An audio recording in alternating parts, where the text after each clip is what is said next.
welcome to Seymour from the Front Pew podcast, coming to you from the broadcast studio at Seymour First Baptist Church in Seymour, Tennessee, and featuring thoughts and discussions around loving God, loving others, making disciples, and living the life. I am your host, Tiger Brooks, and now, on to the podcast.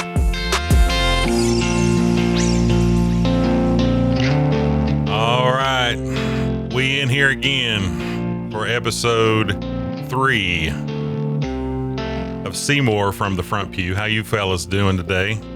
Doing well. Doing good. Fantastic. You look fantastic. Oh, don't tell him that. It's Thursday for us recording this, and the hangover after Wednesday night rehearsals is real. That's true. I haven't thought about that. With not having Sunday night church, Thursdays are harder than Mondays, in my opinion. Because I'm here a long time, and it's hard to get up and get going on Thursdays. I'm tired. Yeah, Wednesdays are quite They're a long full day. days. They're a long day. So this episode, we decided that at some point early on in the episode series, as we kind of planned this out by the seat of our pants, Jason, I think, was hardest core in on, we need to do a lighthearted one. We need to do a funny one. And so we all agreed. And so this episode is basically going to be comprised of lighthearted moments from ministry past, and some of them not the too distant past. And so did we draw straws as to who's going to share the first story? I think it all came about because of what happened here on Father's Day. Yeah. That was great. Without calling any names. We love you, brother. But we had a little moment in our worship service. Corey was in the baptism. Yeah. We're in the baptism, and people forget that that's fiberglass steps that are wet. And so we had a little slippage go on, and someone came down the steps pretty quickly. And stopped abruptly.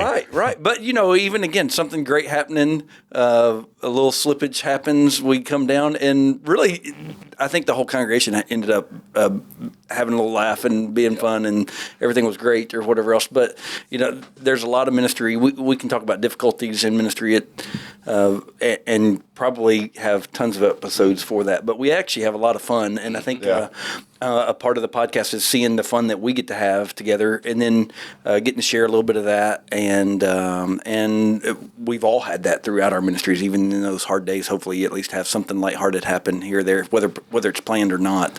Yeah. And so, just talking through what happened on Father's Day. Well, names have been, taken away to protect the innocent, but you can, or not so innocent. You can go back and watch Father's Day on YouTube. Look up Father's Day and watch the baptism. Yeah. But it was awesome because the way he saved it. The way he saved it, because he falls in. And then he just pops up and says, God is good. God is good. and the everybody just dies. Every kid, though, that has been baptized since then, before they go in, they ask me, am I going to fall? I'm like, that's up to you. Make sure you catch this right. We've all seen that video, right, of the kid that doing the cannonball. does the cannonball in. I've been waiting for that. Yeah. No, I stopped that. My daughter might do that when we get there. I'm surprised Everett didn't. Right. There's a couple of baptism stories that come to mind that I've been involved with. One was a kid, and every baptistry is different. Every baptistry is kind of configured. It was designed to fit whatever space it's in. But we had one at Indian Springs. I'll just say it, and it was wide, and I don't know. I think you could see more from the front pew. From the you could see more from the congregation than others. But we had a young girl. She was probably, I'm guessing, 8-9 years old, and she had been saved at some point. I think it was a Vacation Bible School salvation, and so she was up there. Mr. Rock Collins is our pastor. I'm just gonna call him out, and so he's doing the deal. He's baptizing her, and when she's done, they were, from the perspective of the congregation, they were a little bit I guess from the congregation's perspective, to the right of the baptistry. And so she had to traverse the entire baptistry to get to the steps to get out. So instead of just walking over, she goes, I mean, she just like goes underneath and swims, and this wake kind of follows her over to the thing, and just the congregation just falls out. That's funny. And and the other one was just not too awful long ago. We had two campuses. I was a campus pastor at. We had been this was after we had come back together. We'd consolidated back to one campus. So I had been the campus pastor, and this fellow that had indicated a desire to, profess his faith in Jesus Christ, he had attended our campus, and yet we had come back, and he was an elderly gentleman, and had been coming to church for years, but had just never settled the deal. And he said, I've just never been baptized as a believer, and I want to do this. So a friend of mine, Jim Hall, love him to death. Me and Big Jim go to his house, and we kind of talk through, counsel through the whole thing. And he prays to receive Christ, and he wants to be baptized. And he's getting up there. He's a little bit, he's suffering from some illnesses and he's just feeble. But he was all fired up about being baptized. I said, he was concerned about it, because he's afraid about getting down into there. And I was like, man, if I get my hands on you, I'm not going to let you go. It's going to be fine. I got you. So we had a deacon up there to kind of help him get ready. He gets down in there. I'm already in there, and we go through the ceremony of it. And, I had instructed him. Now, when, I want you to cover your nose, hold your nose. I'm going to hold your hand, and I'm going to support your back. And I just want you to just kind of do a back bend. Okay. And then stand back up. I'll help you stand back up, and I won't ever let you go. It's going to be fine. And I said, whatever you do, don't just go limp and let your legs fly up. And he goes, all right, I got it. So we go through it, and he's down there. Of course, he gets stage fright, and I can see it. And I'm, he knows what to say, but I'm having to feed him the lines a bit. And we get to the point where I take him under. I mean, it's like he was slain in the spirit. Yep. I mean, he just goes completely limp, flies up. He's floating on top of the water now. I'm holding him, he's horizontal, literally, feet, out of the water. He's just completely prone. Okay. And I'm like, put your feet down. Put your feet down. And he's like, he's literally got his eyes closed like he's in Aruba, off the beach somewhere. And finally, and my deacon's over here, and I can hear him start laughing. And finally, I was like, I don't know what else to do. He was frail, so he didn't weigh a whole lot. But I literally just picked him up and just planted him like a flag right in front of me. And the entire congregation just broke out. I mean, it was just hilarious. And finally, he comes to his senses, and then he realized, that was probably a lot harder for you than it needed to be. Anyway, there's probably a ton of baptism stories. Oh, yeah. It's amazing how much the fight or flight mentality kicks in. Yeah. When someone is putting you underwater. Yeah. I mean, we could go story after story of people who fight whenever you go under, and you're having to literally push them down to get them under. So it's something. Next.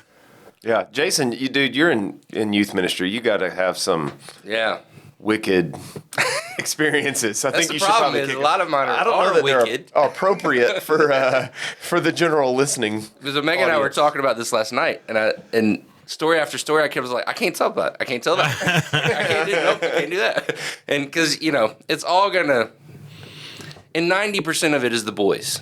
The girls rarely get these stories. It rarely happens with the girls. But one of the funnier stories that literally first year in ministry, and of course, the bane of every student pastor's existence: lock-ins.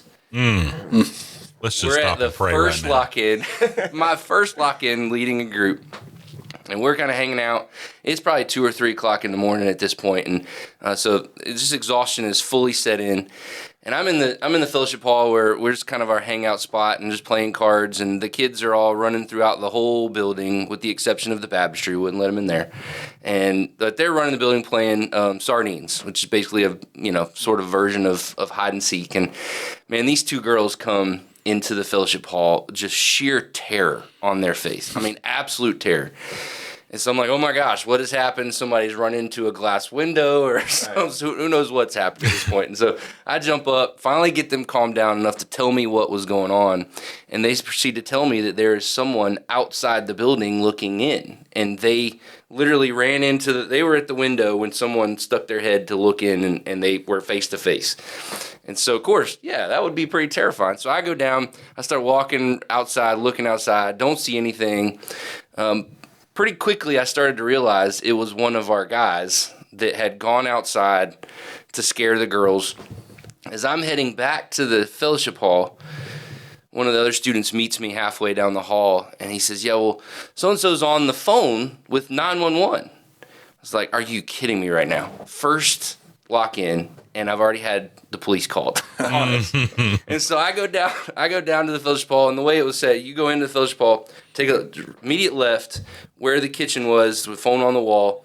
She peeks her head out with the phone in one hand and a butcher knife in her right hand. She said, I got the police on the phone. They're on the way. I was like, oh, this is not good. This is not good. Sure enough, police show up. Sniper shows up. Oh, my word. I mean, they're just all kind of in our parking lot checking everything out. And I'm like, look, guys, I'm pretty sure it was a prank. And they're like, yeah, we figured. And so they go ahead and leave, and I'm like, this is lovely. So, yeah, lock-ins, man, they're something. You just never know. The no prank rule. The no prank rule came from a different experience. Yeah. I don't know that you can tell that one on here. I could use a code word. You can tell. Oh, no. The no prank rule came from... This is a good one. It came from, we were at Infuge, and some of my boys came back. Well, one of my boys... got back from site before his room was unlocked. He didn't have a key to get in his room. So then he goes to the boys across the hall. Door was unlocked. He goes to their bathroom, and he needed to go to the bathroom. So he proceeded to use the bathroom in their room, but did not flush. Well, then that boy comes back. He's upset that he used the bathroom there. So then he goes to this guy's bathroom, uses the bathroom in his floor. Well, then this guy goes and takes his bathroom break and puts it on his door handle. Well, then this guy takes this guy's toothbrush and cleans his door handle. Oh, my So word. it was just one thing after the next, and before know it, there are some pretty upset boys and a completely messed up toothbrush. And hopefully a Walmart run. And a Walmart run, yes. So that instilled the no prank rule. That would definitely instill the no prank rule. Yeah. That's funny. Mercy. That's funny. We have fun. That's the point. That's still Yeah. there. Yep. I think a lot of mine happened in my first church. And I don't. When we tell stories in ministry, you're always nervous that the people who were there that you may call out. So we won't say any names. So if anybody from our first church listens to this, They'll figure it out. They'll figure it out. They'll know some of the people I'm talking. There were several that came up during those years, but so I don't preach. No, that's not a thing I do. But at my first, Amen, right? I mean, that's what we said. Like, We heard yeah, that yeah. somebody got offended by that. I know. Well, no. So for reference, in a worship service recently, I said something about I don't preach, or they won't let me preach around here. And Corey from the front pew said amen, and people thought my feelings were hurt. It's not. It's a running joke for us because I don't preach. I can give a 2-minute spiel, but outside of that, you really don't want me exegeting the Bible because I don't have anyway. Mute button. I have. That's right. That's right. Remember, there are theology degrees around this table. This is a music degree. Okay, I got called into the ministry after all that. Anyway, my first church, I did. It was just our lead pastor and me for a while, and I was still dealing with whether I was actually called into ministry. And then once I felt the call into ministry in 2012, it was still just the two of us while we were looking for a youth pastor. And so he had some health stuff. I loved him. He was a great mentor for me. But obviously, when he was out of town, I was kind of the backup preacher, which meant I had to lead worship and preach, which is taxing. And he also had some health stuff. And so he'd always tell me to have a sermon in my back pocket if something ever were to happen. Well, one Sunday I filled in for him and had to preach, and there was a bird in the sanctuary.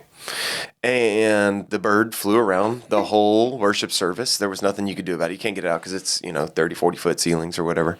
And so it became a running joke when Austin preached, there was a bird in the ceiling. Well, one Sunday, he had a health thing come up, and I had to preach with about 10 minutes notice. Sunday school was letting out, and it was hey, you're going to have to preach today. So I led the music. I always had a sermon in the back pocket, probably not a good one, because I was not a preacher. So I'm nervous anyway, and having to talk and all those things. Well, then a squirrel gets loose in the rafters of the church. And so I think I'm Snow White, because all the animals came. But anyway, that became a pretty good running joke that animals were in the sanctuary anytime I had to preach. The other one I have from my first church, this actually happened before I was there, but people are unique. Right. Lots of uniqueness in ministry. My dad used to say ministry would be perfect if it weren't for all the people. And we all know some of them can be a challenge sometimes, and we just extend grace most of the time. No one in our church, though. No one in our church. This is all other churches. No uniqueness here. That's exactly right. So, no, we had before we came, they had big chandeliers in this church. And the chandeliers had lights that shone up, to the ceiling. Well, it was very dim in there, a lot of woodwork. So they had a motion to change those light fixtures to where they also had lights that shone down. Well, one person really did not like that. They thought that was a bad idea. And so they voted against that, but they lost and they put the lights in anyway. So in protest of the now new lighting, this person decided to wear a poker dealer's, bank teller green visor. The big visor. Yes, the big green visor and sunglasses to worship every Sunday, and sat in their pew with their big green visor and their sunglasses every Sunday to worship. And that was pretty funny to watch. Well, I also in the church I had a lady. I didn't really know her, but she, music ministry is one that people have a lot of opinions about. Really? Yeah, and so you do your best. Never heard those. But you're not doing it for the people. And anyway, she was not a fan of what we did musically and all those things. So she wanted to make that known. So she sat on the back row. And she would take her fingers and put them in her ear through the music and just hold it like this. So you could through see all her. the music, so I could see her, and made a very spectacle about it. Well, my mom came one Sunday and was visiting us, and she sat in the back row because I think Eli was like a baby, maybe Everett was a baby, and she sat in the back row with so that she could pop out if she needed to go to the nursery or whatever, and. This woman, she winds up sitting next to this lady, and she's talking to her through the beginning, and they get to the meet and greet or whatever, and the lady's real nice. Welcome to church. We're glad to have you here today. And she says, yeah, that's my son up there. And she went, oh. Turned around, didn't talk to her the rest of the service. So, we had an earplugger. An earplugger. God bless them. The church that I left, and this is what happens internally when we look out and see earpluggers. That's what happens. And like some people, I mean, legitimately, some people have the decibels in the room, even if you're being conscious and trying to keep it, below 95 or in the 89 range, it's still going to bother them, and we understand that. But when you make a spectacle of it, you're making worship about you. Yeah. So anyway, people are funny. Birds chasing you around everywhere. They're still in the choir room now. And if you don't know, here at Seymour First Baptist, we have birds in the walls every spring, and it's quite funny. We had a couple of years ago, last year, we had birds die in the wall, and then these humongous flies live in the choir room here at Seymour First Baptist. Well, Jason, one of the birds got in. Jason and I, the choir room has 40-foot ceilings? Yeah, something like that. As high as the stained glass window. Yeah, there's a stained glass window in there, and there's a bird up on the stained glass window. Jason and I mocking you, taking pencils, just chunking it at the bird. I've got a really good video, and Jason chunks one. I hit it. But we had a span of like 5 days, and we caught like 5 or 6 birds. Yeah. In the sanctuary, sanctuary, right? Yeah. all throughout. Yeah. Oh yeah, it's funny. Anyway, all right. I'm trying to remember what mine was. I can't even remember what I was going I to thought say. it had to do with hospital. I thought you were in the hospital. Oh, it was the visit. hospital. There we go. Okay, that helps. So That's like there we baptisms. go. There's All right, so many. I got a couple of hospital visits are like you can really. You just never know. I mean, like, again, you're going in a place and people have all kinds of emotions while they're there. I think about my first one, my first hospital visit ever is still very, very vivid to me. We come off of talking about, so I was interning at First Baptist Smyrna. Pat was here just last week, and so he sent me with Dr. Hubbard. Ken Hubbard was our pastor at the time. He actually pastored here in Knoxville area before he came to us in Smyrna, but he had been a missionary in Kenya, and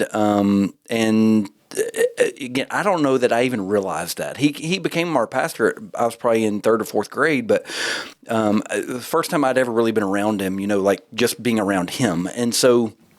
Pat said, hey, Dr. Hubbard's going on hospital visits today. You need to go with him. And I was like, okay. I mean, that's just part of it. You do whatever you're told as an intern. And so I hop in the car, and we go to Vanderbilt, and we are on our way up the elevator, a full elevator. I mean, it was like we were in the back of the elevator, against the wall, pushing back so everybody. And he turns to me, and he just starts speaking Swahili, and I'm like big-eyed. I have no idea what he's doing. And everybody just turns and looks at us, and he starts dying laughing. I mean, like, it was just hilarious. So, Sure, he wasn't just laying in the spirit, speaking in tongues? yeah. Well, I mean, yeah, it could have been. Who knows? No interpreter. Although, I mean, this is a time where, he was a white suit Easter Sunday preacher. I mean, it was just. So, for me, again, a 18-year-old, it was so out of character for the pastor I had known for years. But he was just a cut up all the time, and you didn't see that in the pulpit necessarily. But they had an incredible staff, and we had a lot of fun that summer or whatever else. But that was fun. But then another one. This was I was at First Baptist Bemis. That was my last student ministry associate pastor role. And we had a great staff there. A pastor and I were on a visit. We went to ICU, and this was a man that was in ICU. He'd been there for a couple of days, and I think he'd had an heart issue, but I can't remember exactly what it was. But man, he was just a normal, semi-serious guy most of the time, and so he was fine before the hospital visit. He was fine after the hospital visit. He had been days here in the ICU, and we walk into the ICU, walk into his room and get to see him, and he's freaking out. I mean, he's freaking out. He's fine physically, but he's telling us how dirty this room is, how he can't believe they're allowed to keep a hospital like this, and everything's going on. And then he starts telling us about the bird in the room. Again, we talk about birds, something about birds. I don't know, but hallucinations. Yeah, right. Yeah. But he is swearing to us that there is a bird on. It was one of the old style big, box TVs. That there is a bird on top of the TV, and that every time it flaps its wings, dust is going everywhere. And he was just very. It was very real, and he was very animated. Yeah. And we were just trying not to laugh. I mean, it was just a lot of fun. Just trying to figure out how to approach that. So I think we quickly prayed and probably got out of there. Told them we'd tell the nurses about the dirt. Maybe they could clean it up. I don't know. But it was a lot of fun. So hospital visits, there's a lot of... Yeah, man. Man. You never know what you're walking into. No. Don't ask questions. Have you ever walked in on somebody sitting on the... Oh, yes. On the toilet in the middle of the room? The whatever you call it, the That's why I squatty knock. potty thing? Oh, man. Oh, I've knocked before, and they were like, come in. And I'm like, oh, no, you thought I was the nurse. Yep. No. I walked in on one getting a bath on the Yep. bed. Okay. Yep. I've also sat on the edge of the bed to pray with them and sat on a catheter line. Oh no! Yeah. Not done that. Oh, we're backing up. Oops. Things are backing up. They didn't Literally. I remember when they didn't come back to church. They got them beds that will, based on where the Pressure. The air. is, Yeah. it'll inflate or deflate. I sit on one and it started moving. It'll and equalize, it scared the daylights out of me. I thought I'd messed this person up or something. Hospital visits are special, but they're good. So I have one more baptistry related story, although it wasn't a baptism. This goes back. It may be before you all were Born. doing VBSs. Me and Austin, at least. Probably not, though. I mean, this was maybe 20 years ago, 18, 20 years ago. And the theme of it, it was a Lifeway thing. And I can't remember for the life of me what the name of it was, but it was like Underwater Odyssey or Sea something. Yeah, I remember that. That was like one of my first ones on staff. At Okay, church, yeah. so it was sea related, and so the whole thing's decorated like there's water and there's sea animals and stuff like that. And so again, this was the first church. It's the church I grew up in, the first church I started serving. And Frank Crawford was our pastor, and he was just nuts. I mean, he'd do anything. And he decided, since it's sea related, he's going to fill the baptistry, and he's going to get like one of these old timey, bathing suits. A bathing suit on with one of those donuts, snorkel and mask, flippers. The whole deal just looked over the top. And so during the what do we call it? The opening celebration, worship rally. Yeah. And so, music's still going. Everybody's, kids are getting the youth are getting the kids hyped up and doing the whole thing. And we got the music blaring and everything. And so it comes to the point where he's supposed to come in and do his thing. And he decides, I'm just going to do it from the baptistry. But he launches from the wings of the baptistry, lands in the middle. Did not think about the water displacement whatsoever, but the water goes whoosh, and kind of over the top of the glass into the choir loft. And I mean, most everybody just absolutely go crazy, except for my elderly volunteers who think, this is a sacred place that you should never do anything like this. And that did not go over well. He heard about that one, but it was hilarious. I mean, you talk about getting some kids' attention. They're talking, I'm talking about it 20 years later. I'm sure these kids are probably talking about it 20 years later too. That's fun. That is fun. Anybody got another one? I can't think of one right now. I'll tell you what, it was not even that funny. It's just, I don't know, to kind of pull it spiritual. There was one day we were coming back. My first church, we did lots of hospital visits, lots. And my lead pastor was really good at helping me shape up what that looked like. That was during when I was really starting to feel called into ministry. And one day we were pulling back into church, and somebody's car was sitting in the parking lot, and it was one of those people's cars, and we went, we're not going back in today. And so we pulled through the drive-through. We saw this person's car, and we knew this person's here to complain. Let's just keep going. And so we just pulled on through. And so we went to make another visit. Just we had not planned, and we're laughing the whole way there. Thinking we're getting out of, we're leaving the secretary to deal with that person. Yeah. And we're laughing and everything. We pulled up. We had this lady whose husband had cancer and was deteriorating quickly, and we visited him. Gosh, I felt like probably 2 or 3 times a week. But they were both just wonderful people, and we pulled into their driveway just to go say hey and just to check on them. And we're laughing, and she actually was sitting on the front porch. She walked right up to us. She was crying. He'd had a really rough day, and he didn't live much longer after that. But here we were having fun and laughing, and we were trying to avoid this conflict, but it actually worked out just right because we were able to see him and see her and minister to her on a day where she really needed it. And so sometimes those funny things, those avoidance things that you do in ministry, they can actually lead you to where you need to be, because it was just it was a God-ordained moment when we walked in, and she just said, I can't believe y'all showed up. We needed you right now. And now, if God can use Pharaoh and he can use Cyrus, he can use that person. He can use those people that you want to avoid when you're walking down the hall. Steer and you you're in another direction. I'm going to go down this other hall. Well, you might find somebody you need to talk to that day. That's good stuff. We're probably going to have to draw this to a conclusion, but honestly, you mentioned there a minute ago to kind of take this on a spiritual turn.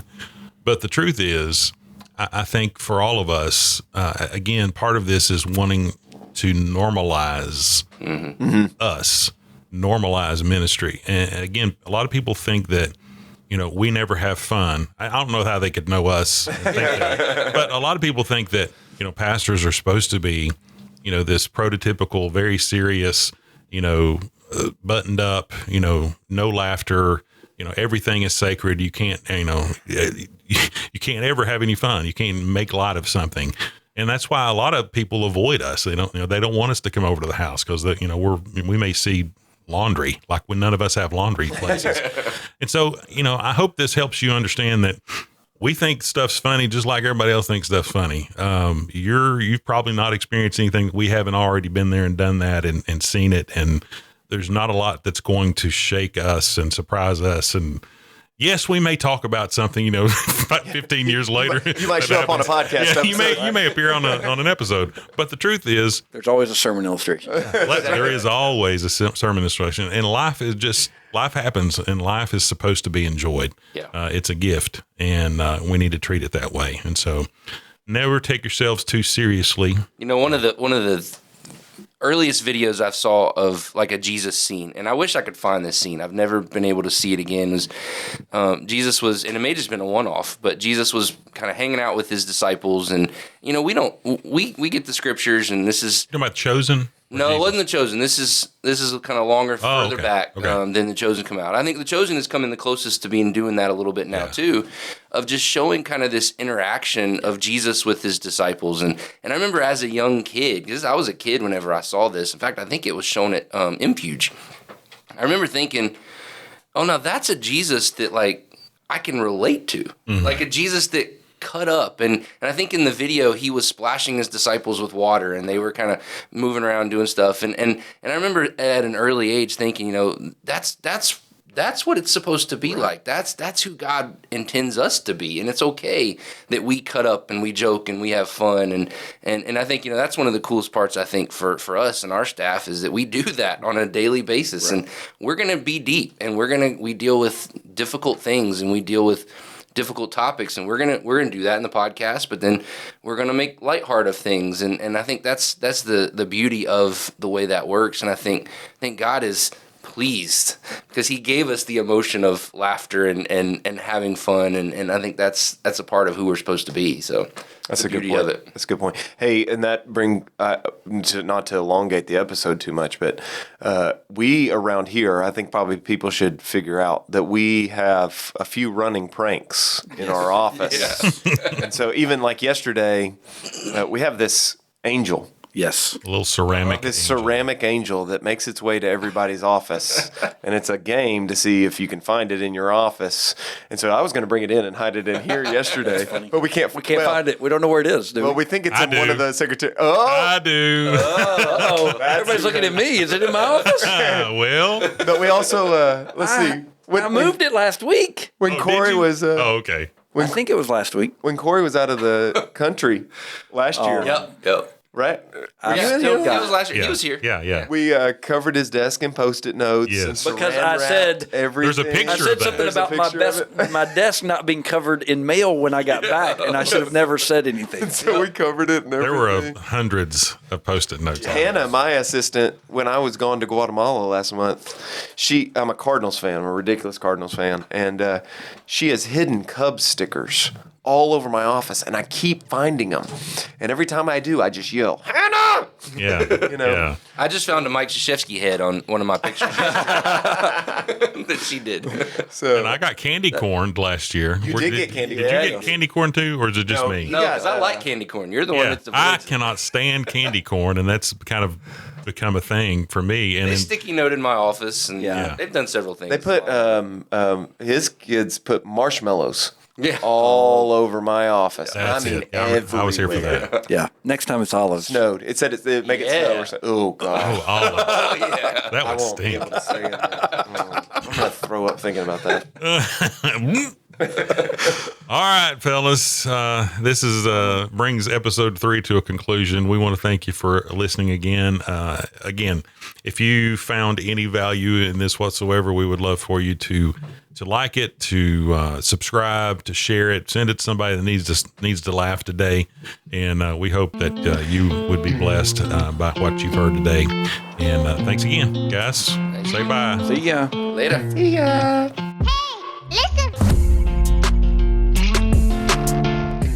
Thank you for listening to Seymour from the Front Pew. Our sole desire for this podcast is to glorify God by educating and encouraging His body. If you would like to learn more about anything you've heard today, feel free to reach out by email at staff@seymourfbc.org or by visiting our website at seymourfbc.org. If you're located near our community and do not have a church home, come worship with us at 10:15 a.m. on Sunday morning. Until then, we pray God's richest blessings on you and yours as you love God, love others, make disciples, and live the life.